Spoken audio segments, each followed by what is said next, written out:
Il était une fois un testeur de jeux vidéo retro gaming qui vivait dans un bureau hanté par des jeux à licence tout pourris. Il attendait qu'un jour, un bon jeu à licence le libère de sa malédiction. Un beau matin, il décida d'aller au royaume d'Auchan, car il n'avait plus de sachet de Roiko Minute Soup à la tomate. Mais, alors qu'il arpentait le redoutable parking d'Auchan, il trébucha sur une étrange boîte magique. Elle était entièrement noire, comme l'âme d'une rousse, et avait une curieuse forme verte en son centre. Il essaya de la soulever, mais elle était plus lourde encore qu'un sketch de Han Roumanoff. Persuadé qu'il pourrait vaincre sa malédiction grâce à cette mystérieuse boîte noire, il décida de louer une dépanneuse pour la ramener en son bureau où ils vécurent heureux et eurent beaucoup de bugs. Comment ? Une enveloppe ? Eh bien, il trouva l'enveloppe dans, disons, sur le cadavre de Justin Bieber. Oui, c'est bien ça.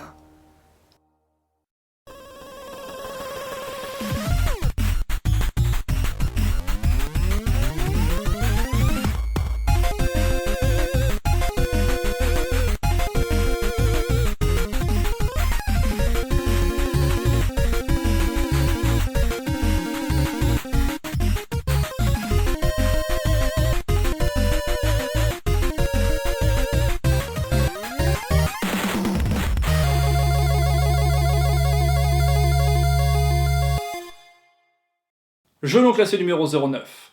Shrek.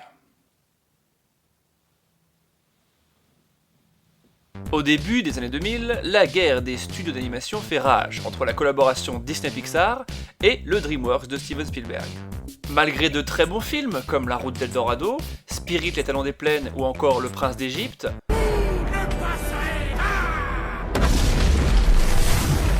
DreamWorks ne peut pas rivaliser avec le succès planétaire des Toy Story de Pixar. Jusqu'au jour où DreamWorks adapta au cinéma un livre pour enfants de William Steig, racontant les histoires d'un géant vert. Arrête ça. Enfin, je dis adapté, mais ça serait plutôt inspiré. Oui, en fait, dans le livre, Shrek a des super pouvoirs. Il peut cracher du feu, avaler des éclairs, et même tirer des rayons laser avec ses yeux comme Superman. Quoi ? Qu'est-ce qui vous gêne ? Et puis, il ne vit pas dans un marais, mais dans un trou dans le sol avec ses parents, qui ne ressemblent pas du tout à des ogres. Mais on peut quand même y voir des têtes connues, comme le dragon, l'âne qui parle, même si Shrek lui monte dessus, et bien sûr la princesse Fiona. Oh non, il doit y avoir une erreur. Au cinéma, les super pouvoirs de Shrek furent remplacés par la capacité surhumaine de péter et de rôter. Et les aventures de cet ogre et de son âne, qui parle avec la voix d'Eddie Murphy, firent un énorme carton, et Shrek devint une véritable icône de la culture populaire. Shrek, c'est l'amour, Shrek, c'est la vie, c'est pas compliqué, tout le monde aime Shrek. J'aime bien Shrek. Un petit mot sur le doublage, c'est Mac Myers qui double Shrek dans la version originale, et il faut savoir que avant que Alain Chabat devienne la voix française de l'ogre qu'on connaît tous aujourd'hui, c'est Emmanuel Curtil, le doubleur officiel de Mac Myers, qui est aussi la voix de Jim Carrey, Dean Cain, Chandler, Gary Hobson, Simba, Daggett, Coco Pops, qui avait entièrement doublé Shrek dans une première version du film, avant que Alain Chabat le remplace. Ça veut dire qu'il existe, quelque part, une version du film qui ressemble à ça. Je suis le roi des partouzeurs, baby, yeah! Oh oui! Tu la sens, ma grosse intelligence! Tiens, tiens, tiens! Splendide! Regardez, il ressent un pantalon de cuir. Au début des années 2000, la guerre des consoles de 6ème génération fait rage entre la PlayStation 2 de Sony et la GameCube de Nintendo. Malgré des chefs-d'œuvre comme Soul Calibur ou les deux Shenmue, la Dreamcast fit un gros bide et fut la dernière console de Sega. We will compete against Sony and Nintendo. We will survive. Non. C'est alors que Microsoft dévoila sa première console de jeux vidéo, la Xbox. Malgré une manette quasi impossible à prendre en main pour un enfant, la console a l'argument d'être la plus puissante de sa génération. Et pour son lancement aux États-Unis, Microsoft se devait d'avoir un jeu phare, un blockbuster, un énorme hit pour faire vendre des centaines de milliers de consoles à lui tout seul. Un Mario 64, un Final Fantasy, un Killzone. Non, je déconne. Et ils ont eu Shrek. Oh, vous attendiez peut-être le prince charmant.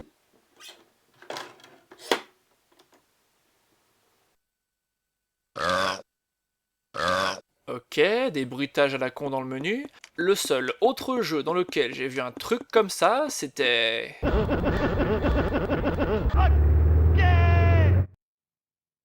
Comme dans le film, le jeu commence dans les toilettes de Shrek. Allez, on y va. Bon, ça part plutôt bien, c'est pas trop moche.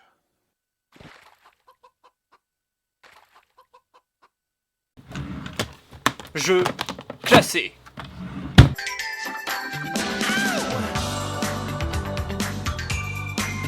Mais qu'est-ce qu'ils ont fait? Je comprends pas, le jeu est plutôt joli à regarder, mais la prise en main est horrible. On dirait que Shrek pèse 1 tonne, tellement il est lourd à manier. Et les sauts sont les plus imprécis que j'ai pu voir sur une console 3D. C'est encore pire que les visiteurs. Oh, ça c'est pas très gentil. Oui, parce que en plus, Shrek glisse en permanence sur absolument tout. Et le problème, c'est que c'est un jeu de plateforme, donc tout repose sur la précision des sauts. Mais comment être précis avec cette jouabilité de merde? On dirait que Shrek marche sur du beurre. Il faut me pardonner. Et puis, il y a ces caméras de l'enfer. Elles sont tout le temps perdues dans le décor. J'ai rarement vu un jeu avec des caméras aussi mal gérées. C'est presque un élément du gameplay à elle toute seule. Il faut juste apprendre à jouer avec. Et si, comme moi, vous avez l'habitude d'inverser l'axe de la caméra, ce qui est proposé dans 99% des jeux de plateforme en 3D, ici, vous pouvez aller vous faire foutre, il n'y a rien dans les options. On est obligé de jouer comme ça. J'ai toujours eu beaucoup de chance. Bien sûr, c'est aussi buggé de partout, hein. On marche dans du vide, on reste bloqué dans des trucs. La base, quoi. Et ça, là, on dirait pas une plateforme sur l'arbre? C'est tout aplati, comme si on pouvait marcher dessus. Eh ben non, c'est juste que c'est une texture dégueulasse. Et pour être bien sûr de se faire chier, le gameplay est entièrement basé sur le rebond contre les murs qu'on est obligé de faire pour accéder à des zones ou pour récupérer des objets. Et évidemment, il est très mal géré. Surtout avec les caméras de merde qui font qu'on ne voit pas où on rebondit. Comme ce moment-là où je dois récupérer un œuf sur cette arche et le seul moyen, c'est de rebondir sur cet arbre de merde. Allez. Allez. Oh putain, j'y étais. Ah tiens, je vole. Et puis, le meilleur pour la fin, il y a la touche super vitesse. Je vous jure que je n'accélère pas le jeu.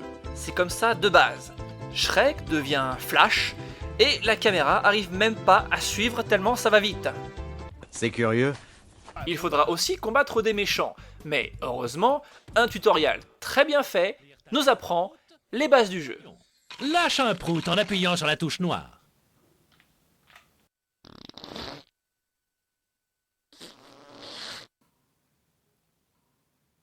Bien! Tu peux maintenant enflammer ton prout. Ça te donne pas l'eau à la bouche. C'est quand même le seul jeu vidéo au monde avec une touche pour roter.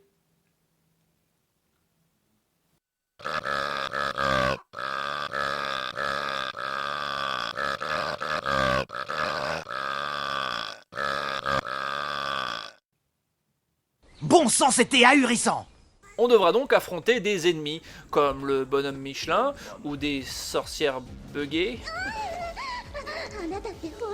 Mais les combats sont tellement brouillons, on voit pas sur qui on tape, c'est n'importe quoi, c'est le bordel à l'écran.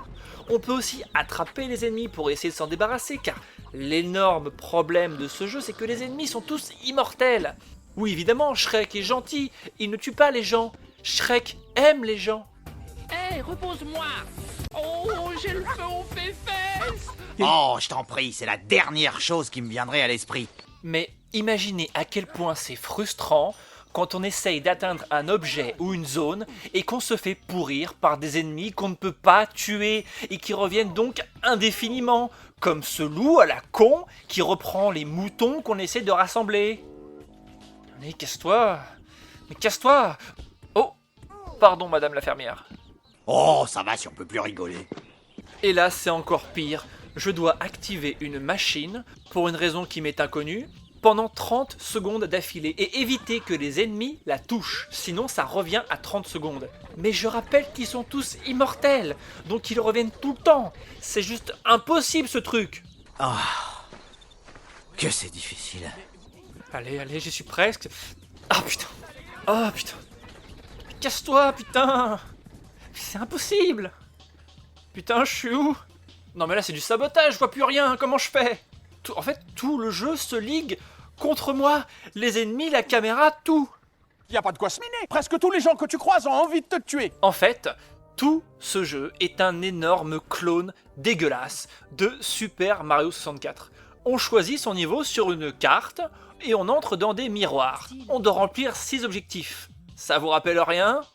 Et dès qu'on a rempli un objectif, on retourne automatiquement sur la carte. Mais non pas en face du niveau dont on sort, ce qui serait logique et cohérent, mais au tout début du jeu, au marais, à chaque fois. Pourquoi?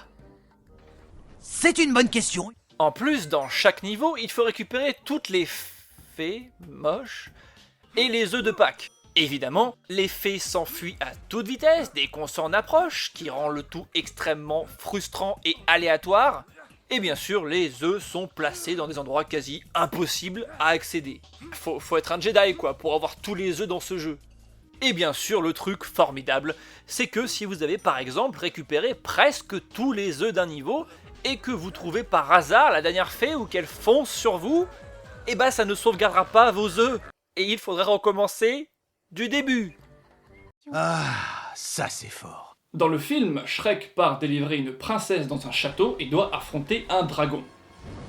Dans le jeu vidéo, Shrek doit amener des poissons rouges dans une piscine gonflable.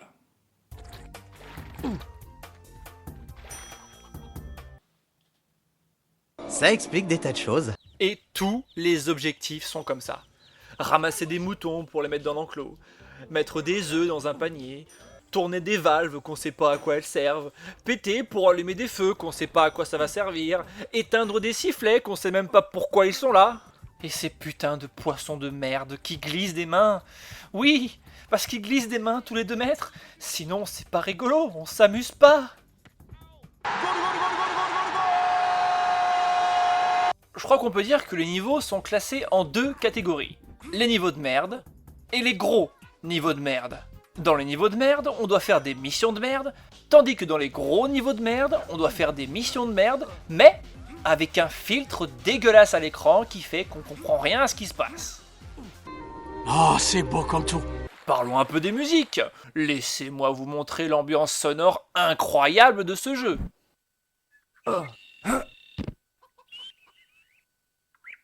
Et les doublages sont bien aussi. J'aime surtout ce pauvre personnage qui n'en peut plus d'être dans le jeu et qui veut en finir avec la vie. Passe-moi par la fenêtre. Il n'y a absolument aucune voix du film dans tout le jeu, à part le miroir au tout début qui parle avec la voix de MacGyver. Il te faut partir pour une quête en vert et contre tous. Ça me fait une belle jambe. Allez, un peu d'enthousiasme. À part pour roter, Shrek est totalement muet. Fiona n'existe même pas, Tibiscuit non plus, Pinocchio j'en parle pas. Mais le pire, c'est qu'ils ont fait un jeu vidéo Shrek, mais ils n'ont même pas mis l'âne. J'ai compris l'idée, ça va? C'est comme Tintin sans Milou, Bernard sans Bianca, Tom sans Jerry, Chevalier sans Las Palais, Gérard Depardieu sans alcool. C'est pas possible, on peut pas les séparer. Il y en a qui ont essayé. Par contre, on sait pas trop pourquoi, mais dans le jeu, il y a la Reine des Neiges. Vous allez me dire, il y a donc un niveau dans la neige, avec son château. Pas du tout. Du tout, du tout. Non, dans ce jeu, la Reine des Neiges, on la trouve dans les égouts.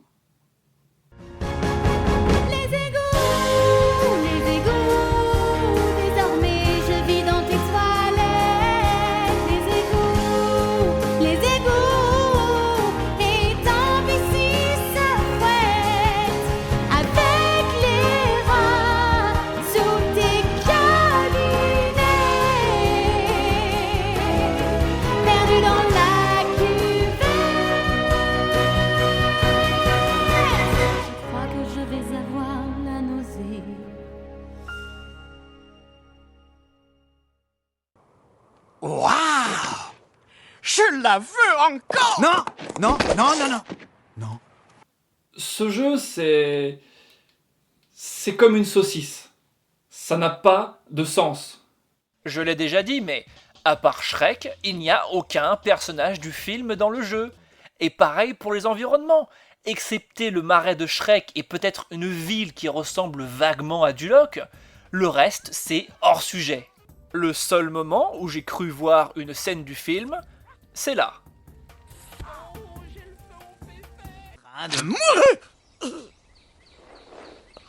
On pourrait penser que le grand méchant du jeu serait Lord Farquaad, ou alors le dragon. Après tout, on les voit dans le menu du jeu. Mais non, ils ne sont même pas là. Ah si, autant pour moi, on voit le dragon à un moment. Mais si là, regardez, dans le coin. C'est quoi ça? Le grand méchant de cette daube, c'est Merlin, qui bien sûr n'est pas dans le film. Dans le dernier niveau, on doit l'affronter dans sa tour. Pas question d'y aller. On arrive dans une pièce avec une porte, fermée à clé par un cadenas, un ennemi qui lance du feu, et une sorte de tonneau qui bouge dans une cage. Il doit falloir tuer l'ennemi pour récupérer la clé, pour ouvrir la porte. Bon, vu que les coups ça lui fait rien, peut-être avec le tonneau. Mais allez, arrête de bugger et meurs, putain! Ok, c'est normal ça? Non, pas vraiment, non. Après 20 bonnes minutes, t'as essayé de tuer l'ennemi avec le tonneau explosif, pensant qu'il laisserait tomber une clé, car j'ai essayé d'avoir un raisonnement logique, j'ai compris qu'il fallait en fait faire exploser la porte avec ce tonneau. Et c'est horrible, il faut aller dans la cage, essayer de prendre le tonneau sans qu'il explose, le lancer sur la plateforme à l'aveugle, car on peut pas tourner la caméra à ce moment-là, et puis faire en sorte que l'autre ennemi allume le tonneau au moment où il est devant la porte, et tout ça en évitant de mourir.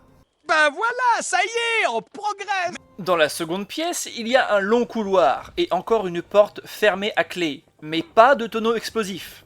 Oui, vous avez compris, il faut recommencer avec le tonneau du début, dans la cage. C'est pas possible, j'allume le tonneau avec la flamme la plus proche, mais il n'y a pas assez de temps, il explose trop tôt. Bon, s'il te plaît, j'ai réussi à t'amener. Explose, s'il te plaît, explose. Explose, s'il te plaît. Explose, putain. Merci, merci le gros bug. J'ai jamais autant aimé un bug de ma vie. On s'en fiche! Maintenant, à votre avis, qu'y a-t-il dans la troisième salle? Réfléchissez bien. Mettez-vous à la place des développeurs du jeu. Une énigme? Un mini-boss? Merlin? Non! C'est encore une porte. Et il n'y a toujours pas de tonneau dans la même zone. Il n'y a pas non plus de checkpoint. Si vous mourrez là, vous repartez au tout début avec la première porte fermée. Oh, allons, calmez-vous, c'est pas si terrible. Au passage, pendant tout le jeu, on insiste sur le fait que Merlin est dans une tour. Et on la voit. Mais une fois dedans, c'est tout sauf une tour. On ne monte pas d'étage en étage, on avance en ligne droite pendant des centaines de mètres. Et le jeu nous oblige à faire la même chose encore et encore jusqu'à ce qu'il ait entièrement vidé notre âme. Il faut que je me dégote un psy balai si je veux pas finir l'histoire en vrac. Enfin, après quelques rebonds, on finit par affronter Merlin et c'est la fête. Le jeu change les règles. L'ennemi avant immortel est maintenant mortel. Et il faut deviner qu'il faut le tuer pour faire apparaître un tonneau, pour péter cette espèce de sphère et pouvoir rejoindre Merlin en buguant sur les murs. Et là, c'est le dernier affrontement. Le moment le plus important de votre vie de joueur de jeux vidéo. Le combat final contre Merlin. Après tout ce que vous avez subi pour en arriver là, c'est le moment enfin de péter la gueule à ce connard de Merlin. Allez, c'est presque fini. Allez, prends ça, putain. Ouais. Allez. Allez.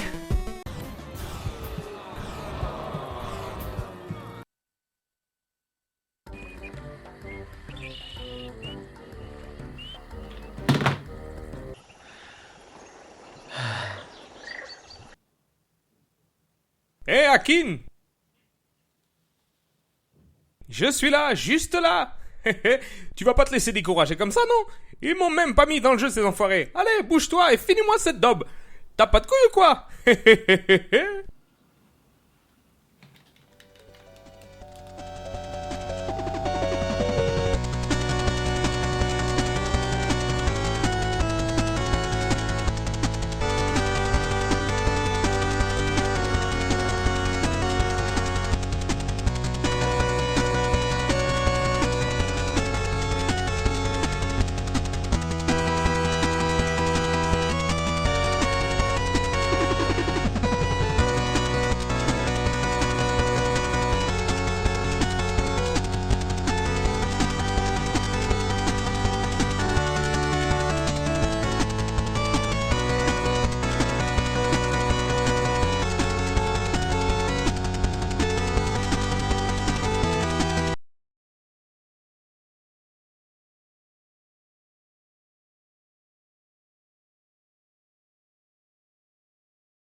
Elad, oh, attends. Mec, t'étais là, je te bats, Hugo, casse-toi.